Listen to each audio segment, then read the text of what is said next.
Good morning all. Today we are going to discuss about the anatomy of eye. The whole eye is together we called as eyeball. The shape of eyeball is oblate spheroid in shape. Now we are going to discuss the dimensions of the eyeball.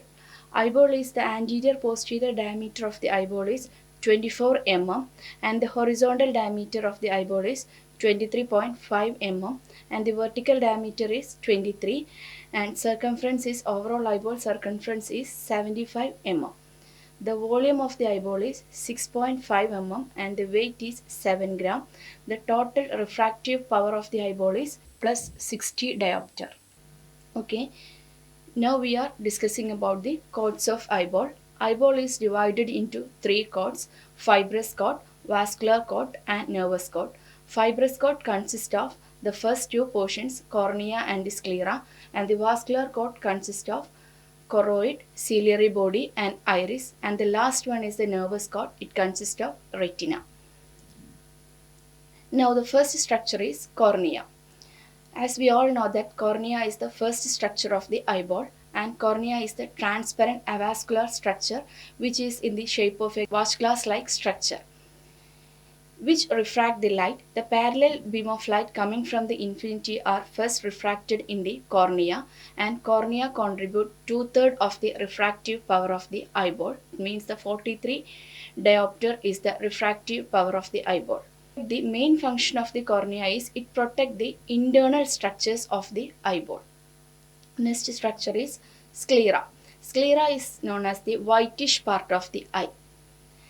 Sclera forms the posterior 5 by 6 opaque part of the external fibrous tunic of the eyeball. The whole surface is covered by a capsule known as Tenon's capsule. It helps to maintain the shape and protect from the internal structures from the injury of the eye. It also attached to the extraocular muscles. We have 6 extraocular muscles in our eyeball. Iris. Iris is the next part of the eye. Iris is the colored portion of the eyeball. Iris is the anterior most part of the uveal tract. It is circular disc and corresponding to the diaphragm of the cornea. The iris is same as the diaphragm of the camera which regulates the amount of light entering into our eye. In its center there is an aperture called about 4 mm in diameter is called as pupil which regulates the amount of light entering into the retina. Next layer is the ciliary body. Ciliary body is the forward continuation of choroid at ora serrata. It contains ciliary muscles and ciliary process. The ciliary process produces aqueous humor. Aqueous humor is the fluid present in our eyeball.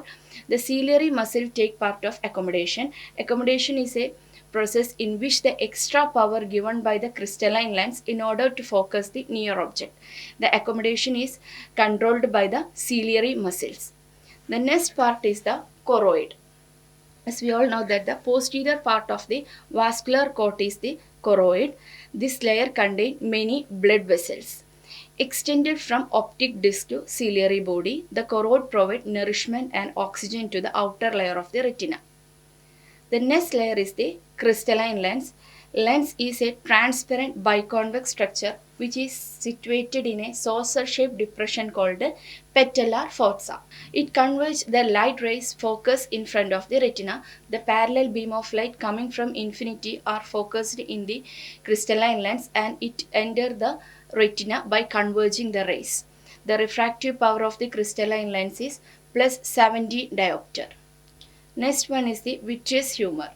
Vitreous humor is a inert, transparent, jelly-like structure fills the posterior surface 80% of the cavity of the eyeball. In our eyeball, there are two types of liquid present. First one is the aqueous humor and the next one is the vitreous humor. It is about 4 ml in volume and 4 gram in weight. It maintains the shape of the eyeball. It provides nutrient to the eye and optical function.